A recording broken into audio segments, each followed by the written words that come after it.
Are we live? I feel like we're live. Are we live? We're live. Hey, welcome everybody. This was this week's D2C and Ecom Masterclass. Nice to see you. This week's topic is very common bad advice. You see me talk a lot about on the internet. If you ever watch me on the internet, talking to people on Twitter or Instagram or wherever else, really trying to compete against a lot of very bad advice. There are a lot of very smart people that actually don't really know what they're doing, and they're putting the wrong things putting forward. So what we're really going to cover today is some of what I like to call the worst practices. What are some of the most popular people, some of the biggest experts in the field? What are some of the most respected folks talking about over and over and over again that is causing more and more problems for a bunch of people? So we're really going to get down to that today. We're going to cover three big individual topics and then take, obviously, like we do everything a week, questions from the audience. We're going to do that here on YouTube as well as on Facebook in the group and the page. And, of course, my friends here on Clubhouse. So please ping people into the room if you want to do it and share with your friends. And if you're watching this later on, don't you worry. There's something else in it for you. Every week we do give homework. And if you do that week's homework, you can get 50% off anything on FacebookDisruptor.com or access to the Patreon for 50% off. Or you can get any of the ebooks from FacebookDisruptor.com for free. So check it out. It's fun. Sometimes this last week I had one guy literally every single day just do another homework and another homework and another homework, and he got like all this stuff for free. And then he ended up joining the Slack. So good stuff. You know, if you don't want to know, if you don't want to commit to something without knowing what's going on, you really want to see if it's truly the best thing to do, there's a way to get it for free. But anyway, with all of that being said, thank you very much. Let's get into it today. Facebook, worst practices, very common, bad advice. Let's get to it. Point number one. All right. Point number one, attribution. Now, obviously, I mean, maybe not obviously, let me not say that. I talk a lot about 1-day click and 7-day click and 1-day view and 30-day view and all of these different attribution models. But today I want to cover attribution in a different methodology. Now, I cover this a lot in my course, and it will be in the Facebook MBA ads program, which is my training module for high-end advertisers. But let me get down to the bottom of the biggest issue I see most people presenting for themselves when it comes to attribution.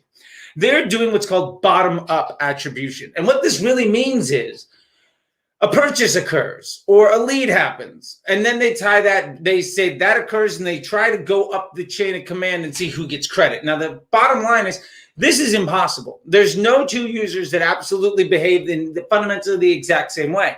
There's no way that you can control or that you can predict the way that users are going to behave. Ultimately, you can do this in a directional fashion, but there is no way to truly measure point by point by point. What they call multi-touch attribution is something that very, very smart companies have spent billions of dollars and decades to try to solve, and nobody's been able to do it because it's not a problem that can be solved. It's like, what's the square root of a bowl of cereal? Like, it's not a question you can legitimately answer, right? These are fun things that people are hopefully going to see, but ultimately never able to actually solve for because the way they're trying to solve for that problem is invalid. So what does this actually mean when it comes to Facebook or into other digital advertising platforms? It means that when you get a purchase, you cannot assign credit to any specific channel. Now, I said this on Twitter yesterday, and somebody came up and like, oh, I'll remember that next time I click on a billboard to make a purchase. And absolutely, they were mocking me, but they 100% made my point.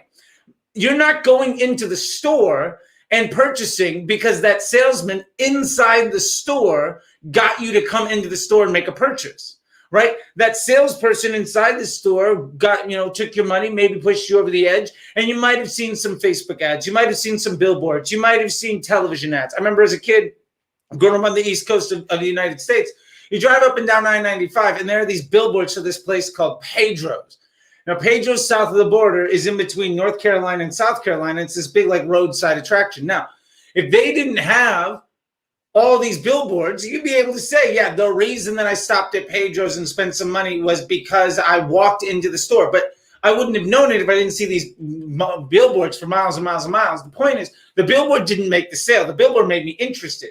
Me stopping at the store maybe also leveraged some stuff. My experience with that place also leveraged some stuff. My history with that brand and also being there a few times also leverage some stuff. And the salesperson in the store probably also does make some credit for the sale. The point is There's no one specific place that you can assign credit for that sale. So it's not just the Facebook ad that made it work. It's not just the Google ad that made it work. It's not just the brand awareness campaign or the influencer group that made that sale for you. So when we're talking about attribution, we have to do is what's called top-down attribution. It means that when I spend money, how far down the chain can I track a user and how efficiently can I do it? And can I increase the quality of that user journey and the quality of that user? Because if you bring higher quality individuals into your store, every other channel will improve. Now, Facebook's unfair advantage in the marketplace is that it creates intent at scale. So Facebook is the #1 tool on the face of the planet since the dawn of humanity at creating intent. It looks at literally billions of users across millions of websites, 24 hours a day, and trillions of data points to fundamentally control users' journeys. Now, what this means is Facebook is one of, if not the #1 source of creating intent and awareness, like those billboards for Pedro's south of the border that we were talking about.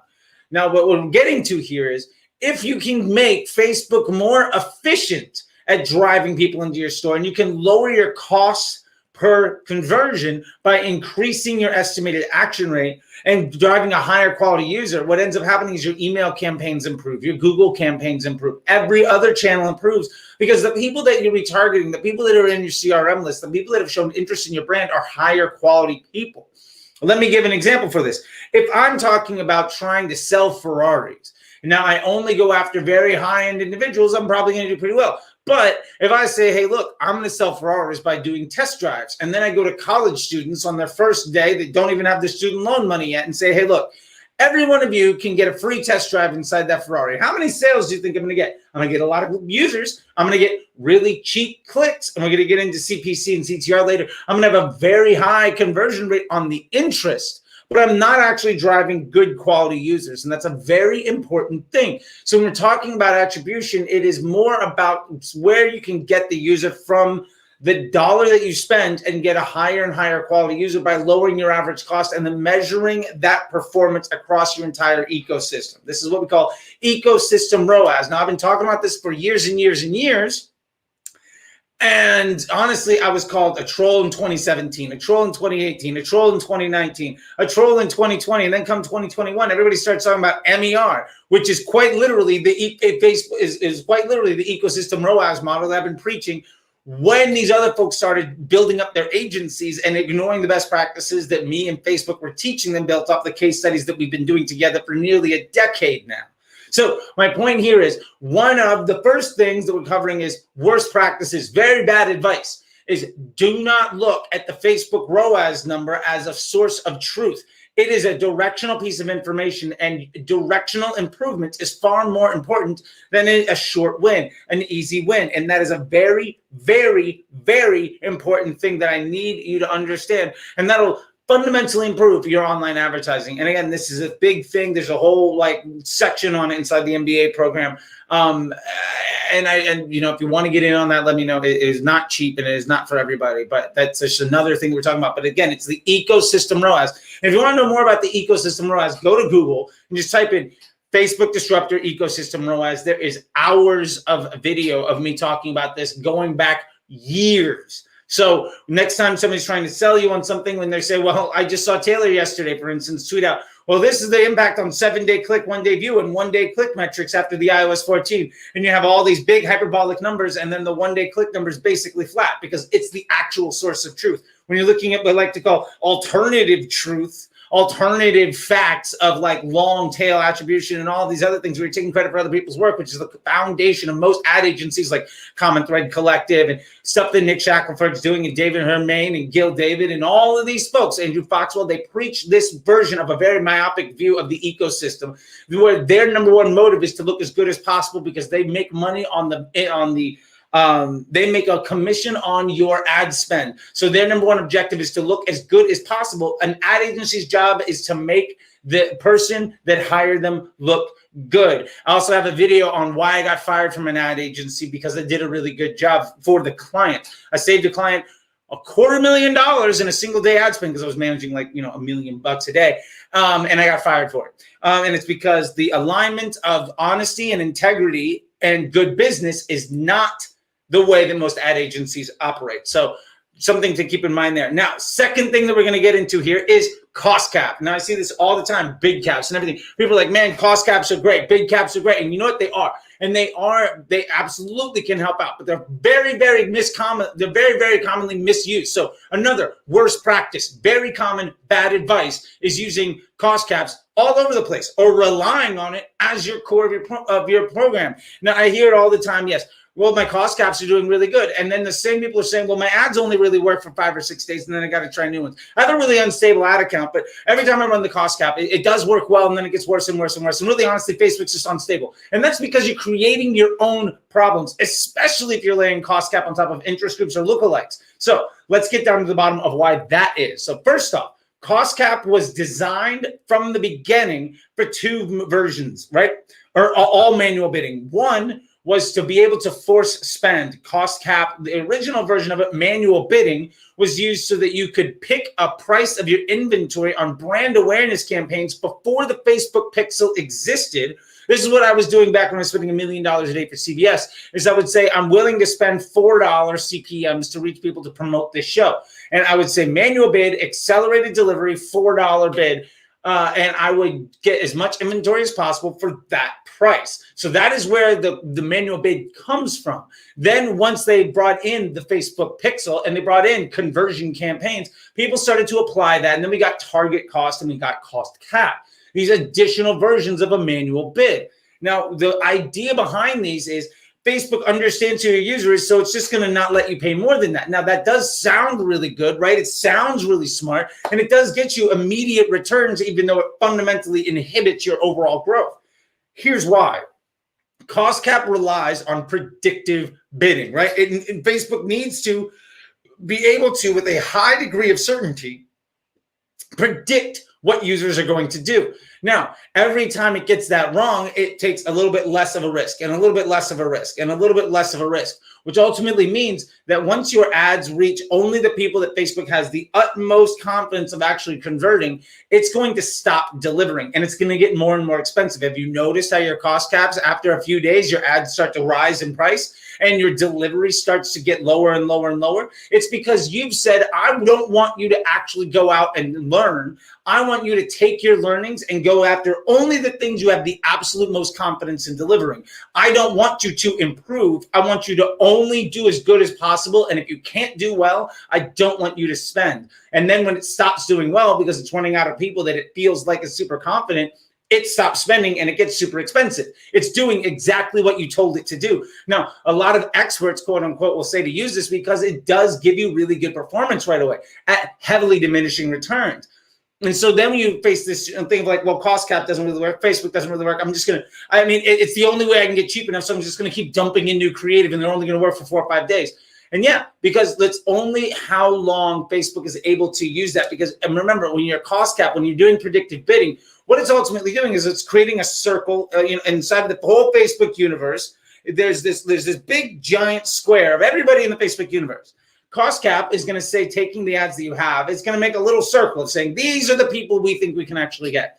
Now, when that circle is also laid over with maybe a lookalike audience or an interest group, now Facebook's only targeting at the Venn diagram of those 2 circles, of that lookalike audience and that interest group and the retargeting audience, whatever, and then the people that it thinks that ad can actually convert at the price you're trying to do. So now you're taking the entire Facebook universe and you're shrinking it down to just the overlap between 2 circles. And remember, those are the only people that Facebook has confidence in, not necessarily the people that are actually going to buy. And remember that if you're getting a conversion out of 1,000, 1 out of 1,000, 1 out of 10,000 people, like that may or may not be what is good enough for you. Like if you're getting a $20 CPM with a target sale price of $50, that's 2,500 people. Now, if that overlap between those 2 circles is say 100 grand, you're not going to be able to make many sales. You're going to be fundamentally limited. At best, you're going to get what, 40?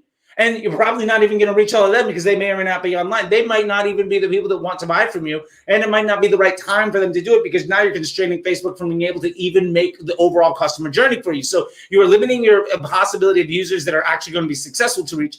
And you're paying more and more money to reach them over time because now that predictive engine is getting worse and worse and getting more and more desperate. So then you ultimately see less and less spend or higher and higher costs. And so then you start playing the game of like raising and lowering your cost caps, all of that stuff. It is a much harder way of working. What are you supposed to do?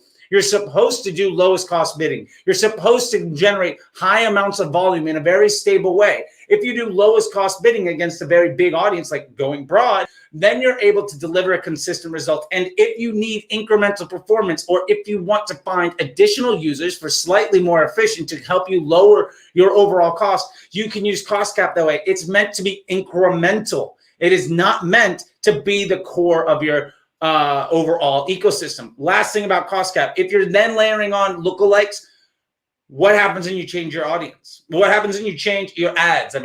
Well, if you've built a cost cap campaign and you're trying to predict the future on how people are going to respond to your advertising, and then you make a lookalike off of everybody that's bought from before around your existing advertising, and then you change your ad. If everybody that bought from you before was buying because you were lowest cost, and like you're buying like, hey, it's only $19.99, and you got a bunch of users that bought on only $19.99, and then you make a lookalike of those users that bought off of only $19.99, and then you say, hey, look, well, this one's made in America. That's a completely different sales pitch. So it's a completely different sales pitch to reach a completely different audience, because remember, your ads do the targeting. So that ad is now fundamentally eliminated being able to be useful to the majority of that audience. So then you're trying to do predictive bidding on a lookalike audience for a completely different sales pitch. And then you see people online complaining all the time about how Facebook is unstable, about how it's ineffective, about how it brings diminishing returns and isn't trustworthy. It's because they fundamentally misunderstand how the platform works. They haven't actually thought through the entire process. And those people, many of them, either know what they're doing is wrong and they still tell people how to do it, in which case, shame on them, or they don't know, which means they have specifically chosen to ignore the lessons that folks like myself and Facebook have been teaching them for years, in which case, the folks that you see that are quote unquote experts that are trying to sell advice and are always selling. Why do you have to sell? Because you don't have good relationships with clients. If you have good relationships with clients, you don't need to sell all the time. You're in no need to sell because you're too busy satisfying the needs of the customer base that you have. If folks are always selling and they're always complaining, do not take advice from them. And I would say the majority of the folks that I see on, marketing Twitter and inside of clubhouse rooms and on Instagram preaching advice are always selling to get new clients. They're always complaining about something that's going wrong. And they're always saying the same exact bad advice that was wrong 5 years ago and it's still wrong today. Because even though we have the iOS 14 issue and everything else, there is nothing different inside the way the platform works. It is still fundamentally built around two core elements. Number one, they prioritize the scientific method. Number two, they sell attention for profit. If you leave that truth as how you're running the platform, then you're never going to be worrying or wondering about how to apply things. It's just how to take your overall arching, what is my North Star? How do I accomplish that? Simple, easy stuff. Google, on the other hand, their objective is to get somebody off the platform for as quick as possible. Their number one objective is to charge as much as possible for a click so that somebody leaves Google as fast as he can. That is a fundamentally different thing, which is why we do not use all the Google best practices on Facebook. They're different platforms. We don't need retargeting. We don't need actilikes, or in this case, lookalike audiences. We don't need interest groups or affinity audiences. We don't need all of these carryovers from Google that were ultimately put into Facebook so that Google advertisers would adopt the platform like 7 years ago. But once Facebook adopted the predictive algorithm, the optimized CPM, the edge rank system, if you remember back in the day, you used to see every single post in chronological order. Once that went away, how you use Facebook no longer match how you use Google. And people that have not adopted that change are fundamentally a liability to your success. Last point we're going to get to is what I like to call vanity metrics, garbage metrics for garbage thinking. Now, I'm saying that in a hyperbolic way because I really want to drive the point home. So here are a couple metrics that I see people talking about all the time that have absolutely fucking nothing to do with your success. Number one, cost per click. Doesn't matter. I don't care what the cost per click is, because ultimately, I also don't care what my click-through rate is, because ultimately, I also don't care what my CPM is. Ultimately, these are outputs. These are not the things that you can control. Therefore, these are not the things that you need to give a fuck about, because they honestly have nothing to do with your cost per acquisition. That is the thing that actually matters, the cost per result. That's the only thing that truly matters. And you can stabilize your cost per result and improve your cost per result by actually giving a fuck about your customer and leaning into the way the platform works. So if you do creative testing against a very broad audience and you prioritize lowest cost and you prioritize stability and implementing the scientific method instead of trying to get lucky and chasing down these other things that you don't have control over in actionable data, then you're going to see better and better, more stable and more definable results that are repeatable over time that you can ultimately improve. Because remember, directional improvement is far better than a short-term win. Last point to this, and I'm sure I'll get questions about it, and feel free to comment below if you're watching this in a week or raise your hand in the clubhouse room if this isn't doing it for you. If you're watching live right now, punch into the comment section because I'll answer them for you. CPC is irrelevant as a metric inside of Facebook because it's an optimized CPM platform. You don't care what it costs per click because you do not have control over the conversion rate. You don't care about the click-through rate of the ad because you don't have control about the delivery of the inventory. I'm going to drive this home in a different way. What you care about is what you're bidding on. You're bidding on lowest cost result. Now, a lot of people will say, well, yeah, well, my CPC, there's no way I can make money at $10 CPC. Okay, fine. Well, you're looking at the output of something, right? Like, well, there's no way I'm going to win a race if my car only goes 55 miles an hour. And it's like, well, it's not like, well, I'm just going to make the car go fast. It's like you have to fix the engine, you have to fix the tires, you have to get a better driver. There's a bunch of other things that actually create that change. And you're going to be able to actually see the output of the metrics that you can control in a far more actionable way than looking at these things, which are honestly just nice numbers to have. And the reason people talk about it comes down to one simple reason. Again, ad agencies make their money by making the person that hired them look good to their boss. That's their job. One of the ways that you can look good, especially if you don't understand how the platform works, is throwing a bunch of data on a bunch of sheets so that you can make things that don't actually matter something that looks good if that's the sales pitch you want. Any data set, any PowerPoint presentation, any deck that you show your client can be manipulated with the data to tell any story you want. Believe me, I used to spend, like I said, $1 million a day. It would take me 20 minutes to set up $1 million a day campaign. It would take me a week and a half to build a deck to make the client feel good about it. Now, let me tell you about that. Just break that down for one more second, because this goes to the core theory here. It would take me less than a half an hour to do the work. It would take me over 5 days to prove that that work was of any value. That is where the majority of the time and effort goes when people are chasing down these CPCs and CTRs. And what that fundamentally did is it taught people to start to really care about inactionable data points and things that you cannot control and things that ultimately do not matter for success. CPM is an output of estimated action rate and your audience size. Your CPC and CTR, your cost per click and your click-through rate, those are all outputs of the quality of your creative and the cost of the inventory. The cost of the inventory is directly actionable. You go broad unless there is an incremental reason why making Facebook dumber and focusing your platform, your advertising on a specific audience is good for you. There are absolutely cases where that works, and I'm not saying that you should go broad with every single campaign and every single dollar all of the time, but I think that that's probably the easiest solution for most people to do to improve their campaign right now. My point there is, if you cannot take action on it, if you're not bidding on it, and if it doesn't mean anything for your overall success, then all it is a data point that allows you to justify some message that you're trying to get across. The reason people care about CPCs and you're showing in a report is because it's an excuse they can make for bad performance. Nobody ever says, well, our CPAs are killing it. You're making more and more money. Your Shopify store is seeing top and bottom line growth, and we're doing great. And that's because of the click-through rate. Nobody says that. They talk about the CPA. You focus your conversation around the actionable data that makes you look good, right? When the client is seeing better and better results every single month and they're just fucking killing the game, they don't give a damn about the cost per click on a Facebook ad. You can say, well, this one ad is getting this cost per click and they're spending $100 a day. Like, well, yeah, but you went from 500 a day to 5,000 a day. I don't give a shit about this one ad. How's the whole ecosystem? My point is, unactionable data used to prop up ego in a way that is not applicable to the way platforms function is a complete fucking waste of time. And if you see any expert talking about getting better CPCs, Nick Shackelford is huge on the cost per ad to cart. Fucking does not matter. right? No relevance there.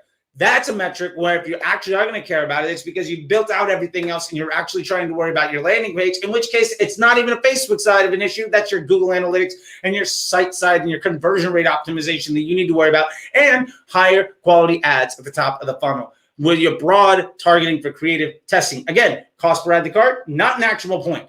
It's an excuse you can make to look good and feel smart about making a lot of decisions that are actually impairing your ability to see success long-term. What is the actionable insight on a high add to cart? Well, I'm going to turn that ad off. Okay, good. Did it get enough conversions to leave the learning phase? Are you reliable on, is the data set that you have out of that reliable for you to make a good decision? Is that so that you can just continue to churn through ads because your ads aren't working for you, because you're not actually letting that data set build up over time and you're trying to chase down short wins because maybe you're using cost caps inside of lookalikes and chasing your tail and solving the same problem year after year after year?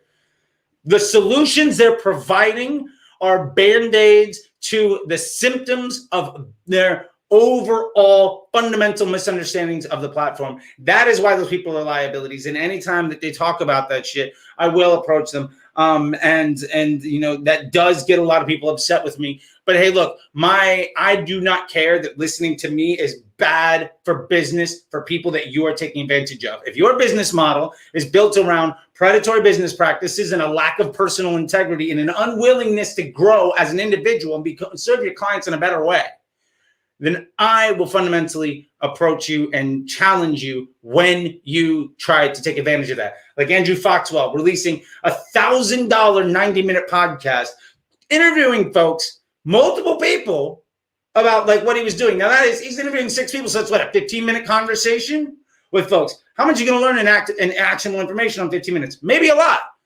But when you start to talk to people that own ad agencies, not even the people that are actually doing the work, people that actually talk about how they're not the ones doing the work, or folks that are not applicable on the platform that you're talking about, for $1,000. And then you get data and spreadsheets so you can start to take action to justify all of the bad information and then get a discount on more bad information. So fuck him. Anyway, that's the class for today. I hope you guys enjoyed it. I went a little bit over here. Sorry, I'm a little under the weather, so I just kind of went off on something. Plus, I really, really fucking hate these people. Like, it is a toxic culture around spend and around ego that is crippling people's opportunity for success and happiness in their business. That is something I will not stand for. Also, a lot of these folks have made a decent amount. Tim Bird specifically has sold my work as his own in like a 20-minute sales pitch for like $700, $800, like multiple times. They're fucking used car salesmen. And they either know what they're doing is bad, in which case shame on them, or they don't know what they're doing is bad, in which case you shouldn't listen to them. Anyway, that is what we got going on today. Now, I do want to break down, because every week we do give the homework in case you want to get 50% off the Slack, the Patreon, or any of the ebooks, or if you want to get one of the ebooks for free, which honestly, why would you get 50% off the ebook? If you can get the ebook for free, you might as well do that. So your homework for today is very simple.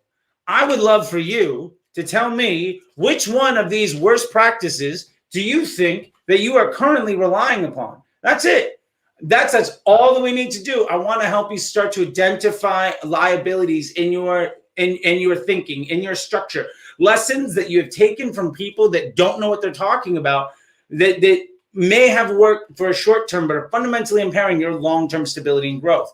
What is impairing your path to success? What is adding stress and instability? What is a liability for your success? Now, we've talked about attribution model. Are you doing bottom up or top down attribution? We talked about cost cap. Are you leaning on predictive bidding as something other than incremental to baseline performance? Is it the core of your business model, or is it the slight tweak because you've already maxed out efficiency doing other best practices?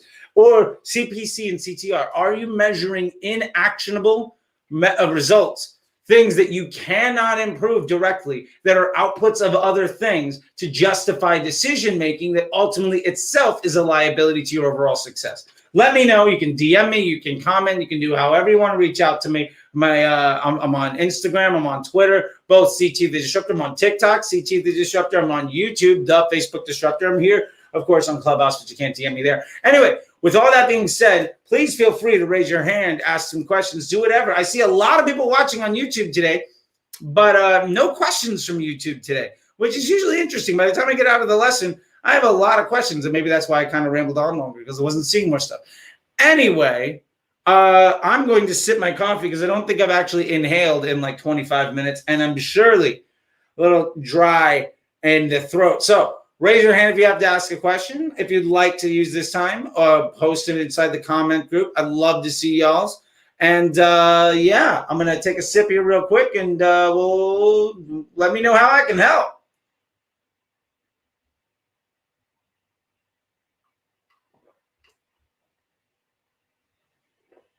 Oh, I was about to bring Israha, and I think something went south. Hey, Boonby, nice to see you. All right, let's see. Oh, here she comes. Okay. Let me raise this volume up so the people on the internet can hear. Sorry, hello. it's kind of really weird. I can't hear you guys. I can hear you. Okay, I can hear you a little bit. Okay, I have a question. I've been following you, and I love your advice and everything, but I had a question because I'm in email marketing. I'm not an agency at all, and I hate agencies, so I'm not that. But I do have clients that I work with, and a lot of them struggle with hiring Facebook as freelancers or agencies or whatever you want to call it. And, I can see their struggle because I understand the cost that it takes to hire these people, and a lot of them have very high costs and they don't guarantee results. And I don't want to put them in a position where I recommend somebody who is not, who I can't trust. So my question to you is, how can I direct these clients, or how do I vet Facebook as experts, or do you offer anything that I can direct them to? Because this is a really big struggle for me when it comes to my clients. No, I think that's a great question, and I love where you're coming from. If I can try to repeat this so I can understand what you're saying, and then I can answer it to make sure that I'm on the same page with you. You work in marketing. You've got a lot of clients. You personally don't offer Facebook ad service, but you know that they do. They need it. And you're seeing a big struggle with a lot of these folks that basically are struggling to find good folks in this space. Is that a fair assessment of the problem that you're seeing? Yes, and these agencies are charging high costs. Like, let me give you an example. I'm an email marketing strategist, and I work with them, and I built their system on their back end. And I help them stabilize their business so that they can scale comfortably with ads. However, when it comes to my services, they get nervous with the payments I have, even though, I take in consideration for e-commerce, especially because I know the profit margins on there. But they're willing to hire these Facebook ad agencies that are taking 20, 30% of their profits or revenue that they're spending. And I just think it's ridiculous. But they're not giving them the results that, they should be getting them. Because I've ran my own ads. I understand the platform. I get how things should be run. But I just can't recommend any good agency. So I just want to know, what am I looking for when I am vetting or recommending somebody to my clients? Well, I think that's a great question. So first off, when we're talking about ad agencies and trying to really understand who to work with or providing solutions, I think there are two big pieces I would look for. Number one, I would really question the client to see, is this something you think you can take in-house? And if you don't feel confident, is that something that you would rather invest in knowing yourself? Or if you want to just pay somebody else? And the right answer is different for everybody. Because I think a lot of folks, if you don't know what somebody is doing, then it's really hard for you to appreciate good work or recognize bad work. So my first question to those folks would be, is this something that you would like to do yourself? And is that something you're willing to invest in understanding? And if that's the case, then, there's a lot of folks that can do that. You can obviously send them to me. I've got training classes for agencies. I help people with this stuff all the time. And I think that a lot of folks are like, I know that I need to do that. I don't understand it at all. I just want to pay somebody else. But the cost of paying somebody else might be $4,000, $5,000, $10,000 a month. And honestly, I can recommend several solutions that teach people how to run Facebook ads that are far cheaper than that, where you ultimately walk away with intellectual value. So you can understand what's going on. So even if it becomes too much work for you, when you do talk to individuals, you're able to address that expert because in a way that is helpful for you, because you're hiring them because you understand how to do the work. You just can't do it based on the scalability of your time and effort. And so with that being said, again, I would always ask them, why are you going out of house? And if you don't need to, would you rather spend that time and effort over the next 90 days or the next 6 months, whatever, training somebody in-house to be able to do that job well so that you don't need to rely on somebody, or so that when you do rely on somebody, you can understand what they're doing so that you have a much higher, chance for success. Like if you go to an expert that does something that you don't understand, that person can charge you anything for as long as possible.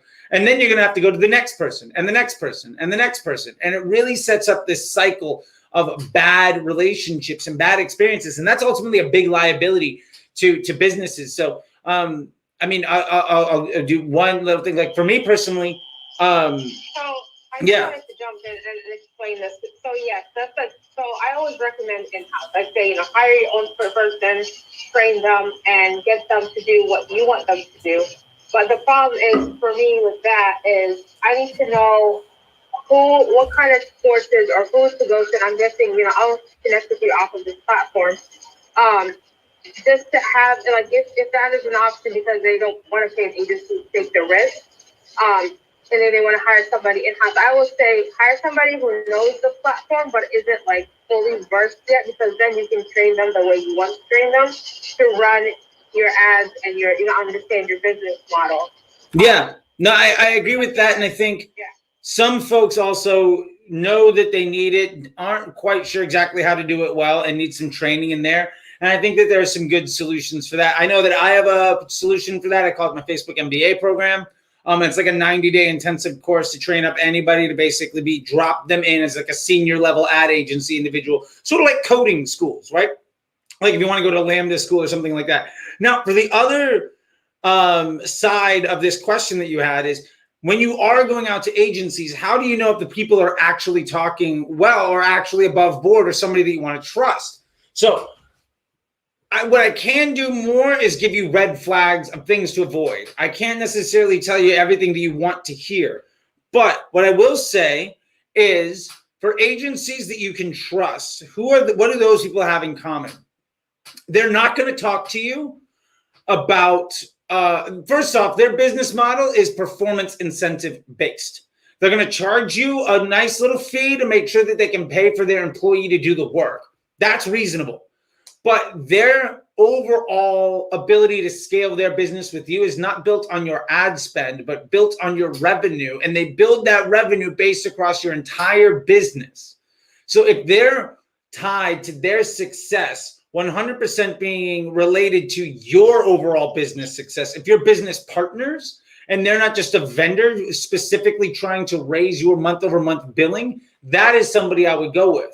And if somebody says, well, look, we charge $10,000 a month and 10% of ad spend, fuck them, run the other way. The next thing that I would say is, if somebody is building their business model, and when they're talking to you about strategies, they get really, really deep into complex architecture. They fundamentally don't understand the platform. Because Facebook does not work built around trying to solve problems in a complex way. Facebook is built around trying to feed the machine learning platform in a simple fashion to make small directional changes. If they're not talking about things like the scientific method, if they're not talking about things like data, if they're not prioritizing creative testing to understand and improve the customer journey to bring incremental performance to your business, if they're not talking like that, then they're not somebody that you want to work with. The last thing that I would say is,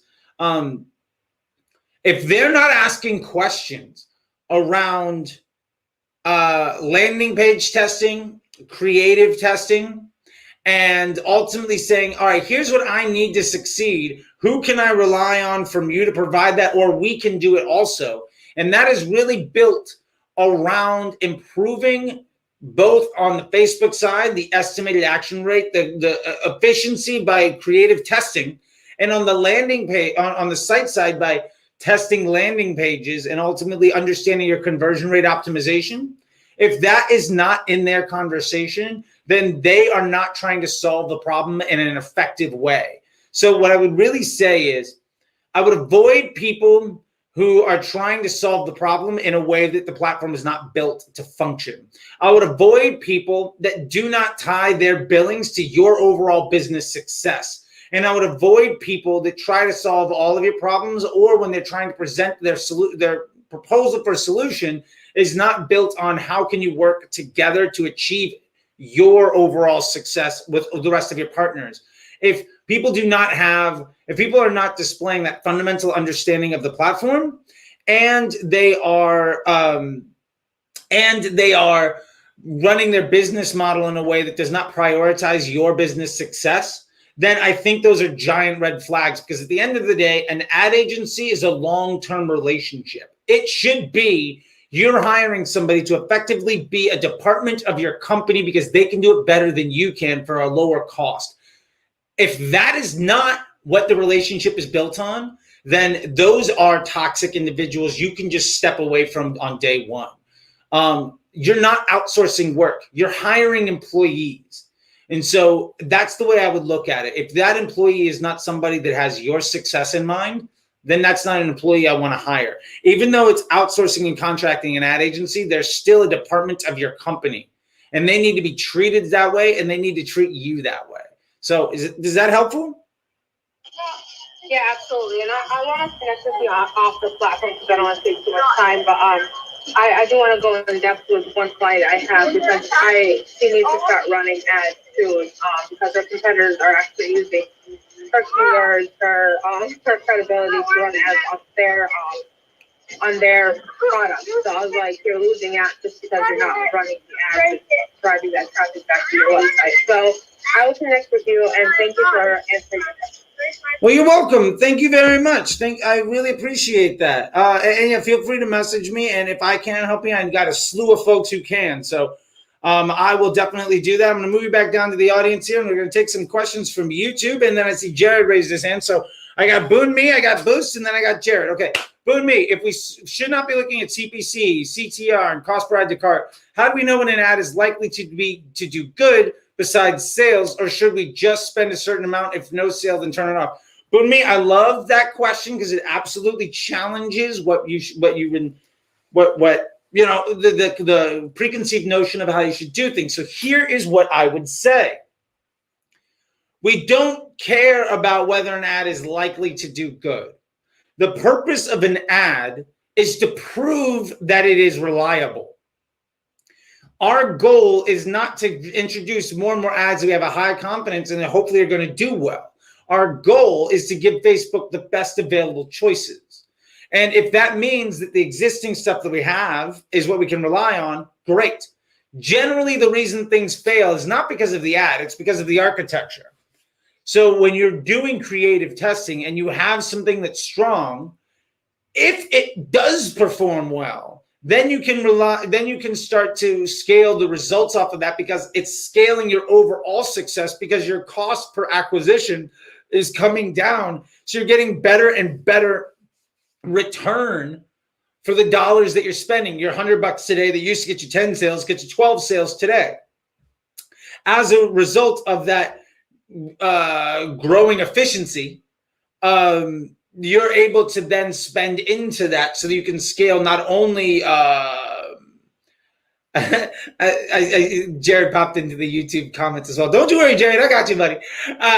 Not only are you scaling volume on not only are you scaling the volume of your results because you're getting greater efficiency, but you're also then, because your efficiency is strong enough, able to scale your spend. My point here is the goal is to build something that's really stable. When something is really stable, it performs as the control element. The purpose of your testing is to get something that reliably beats your control. If something is reliably outperforming your control element, it's something that you can invest more and more into. As you invest more and more into it, it may or may not effectively become a control element. And then there is this downstream way of how do you adjust between creative testing and control ads, and how do you modify all of that stuff, which is honestly far too in-depth for me to answer right here. But the number one thing that I really want to focus in on here is your goal should not be trying to find new good ads. Your goal is to build a stable system where ultimately you get something that does better. So my point there is, if the ad is not outperforming your control element, it should not be able to get enough spend to be a liability to your bottom line. And if it doesn't do good, if it is not an asset to your business, then you can get rid of it.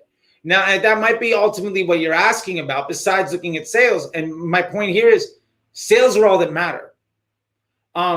CPC doesn't matter. I've seen ads with a $3 cost per click wildly outperform on your cost per conversion over ads that get an 80-cent cost per click. I've seen cost per leads that are $15, $20, far higher conversion rate than those that get $2. CPC, irrelevant. CTR, click-through rate, again, doesn't matter.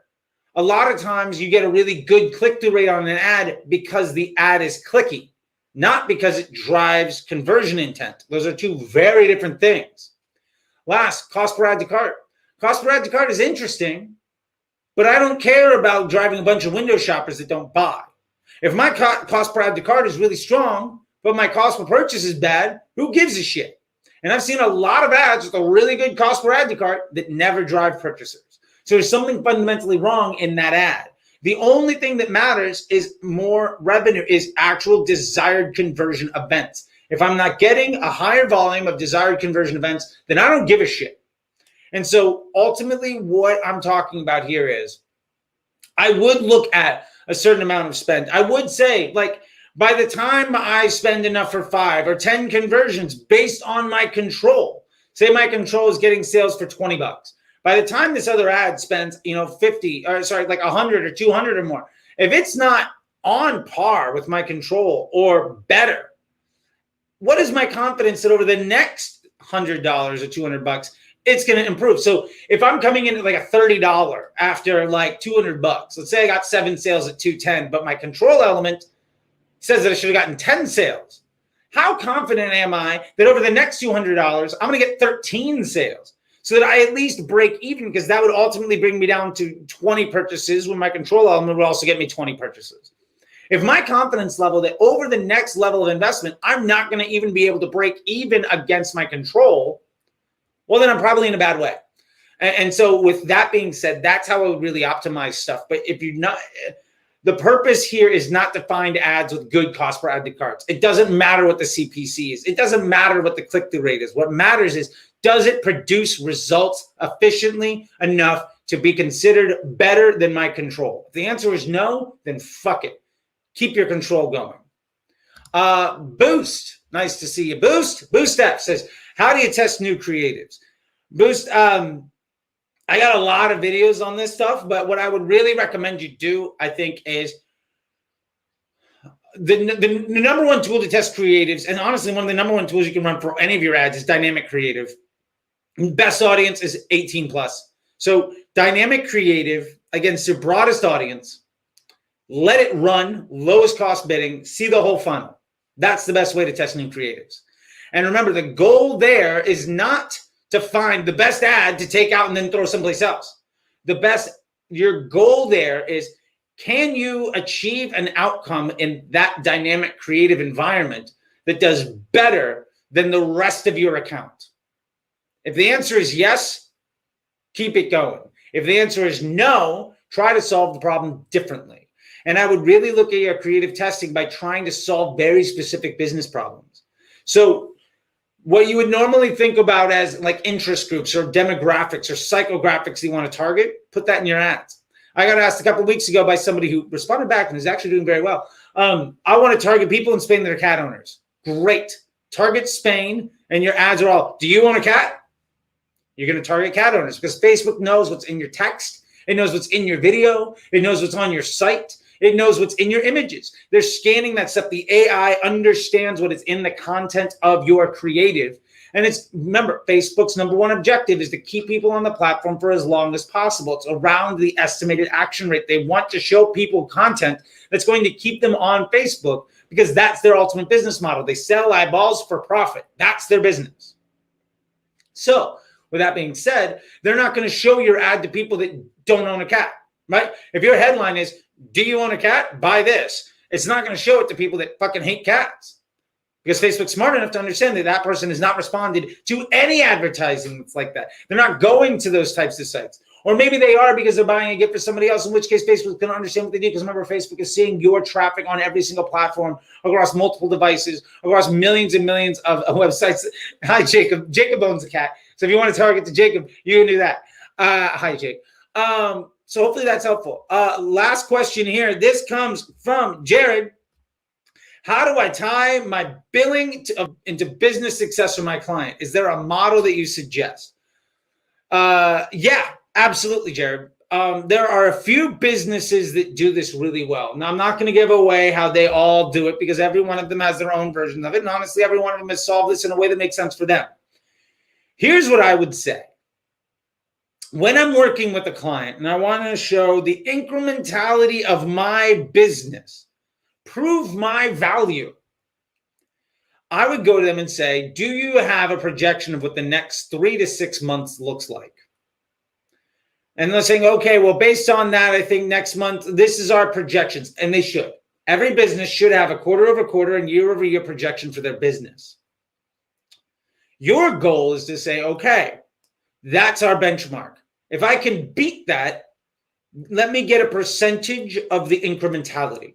So for instance, if they're saying, I'm going to get a $10,000 improvement. So this month I'm doing 100 grand. Next month I'm going to do 110. The month after that, I'm going to do 121. The month after, and so forth and so on.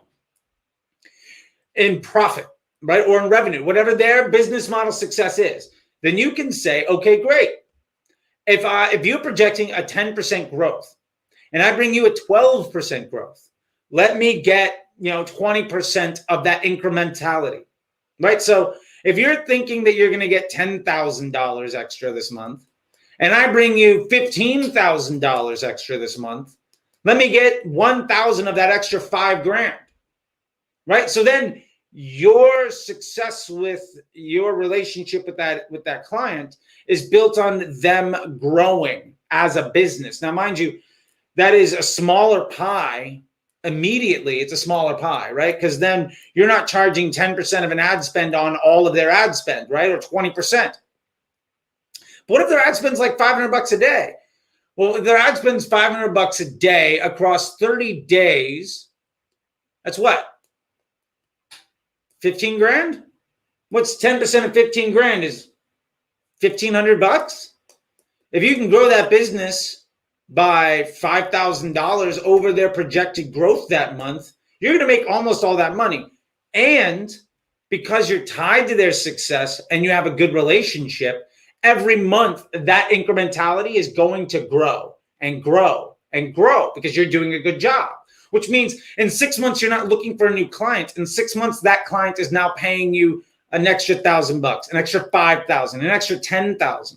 I've done this with brands often, and it worked very well. One brand that I worked with specifically was very happy with the 3x return on $600 a day. After 6 months, they were getting a 2.5x return on $3,000 a day. I didn't charge them a commission on the ad spend. I charged them incremental tax, basically. If I can bring you business above and beyond your projected growth, and us working together makes that happen, then let me get a piece of that growth because you're a business partner. And as a result, I made far more money from that client than I would on a commission on ad spend because we fundamentally improved that client because the quality of their email went up. The quality of their Google ads went up because I didn't need to prove the incrementality of my business based off of ad spend. As we worked together to build a strong business, I was able to be a business partner and ultimately see the upside of all of it, which fundamentally made me not the Facebook guy. It made me the business partner that was tied to growth. Now, that relationship went really well until ultimately they ran out of funding because they had only projected themselves for 1.5 years of their current funding but we had 5x the daily spend. And within like 5 months, they basically ran out of cash. So the owner of the company had to go out to their investors and try to get more money. And then they hired in somebody else to effectively be the CMO. They wanted to show like how strong and how cool they were. And they were a former Facebook rep. And well, that business fucking tanked and went back to where the Facebook rep, the guy that was running the account before I was on it. And they went from 3,000 at a 2.5x return back down to like 1K and then 800. And well, they did phenomenally well with me. And they went back to where they were before me. And the guy that they were paying is seeing less and less money because he can't justify more and more ad spend because his business goals are not aligned to their business goals. So anyway, that's the way I would try to do it. And really, that builds a much, much stronger sense of trust and understanding because you are talking to the businessman as a partner, as a banker, as a businessman or business lady, talking about their success. And if you're aligned with their success, that means you get tied into other departments very well. So you're going to be able to start to have, multidisciplinary strategy. Your Facebook campaign and the email campaign and the Google people and the organic folks, you're all tied together, which means you're fundamentally working as a department of that business. And as that business grows, you get a piece of it. It's effectively profit sharing. You're building your contract as though as a profit-sharing employee. And if you're willing to do that and you deliver, you're going to have a client for a very long time. And that's what you want. You don't want to be spending your time making sales. You want to spend your time cashing checks because you did a good job. That's what's most important. So anyway, that's how I would do it, Jared. For you, that's exactly what I would do. That is not exactly how everybody else does it, but I don't want to give away everybody's secrets because I do know things that I've signed NDAs and I cannot do that. But that's what I would ultimately tie it to. Some percentage of incrementality of working with you is what somebody should pay you for. What value do you bring to that business?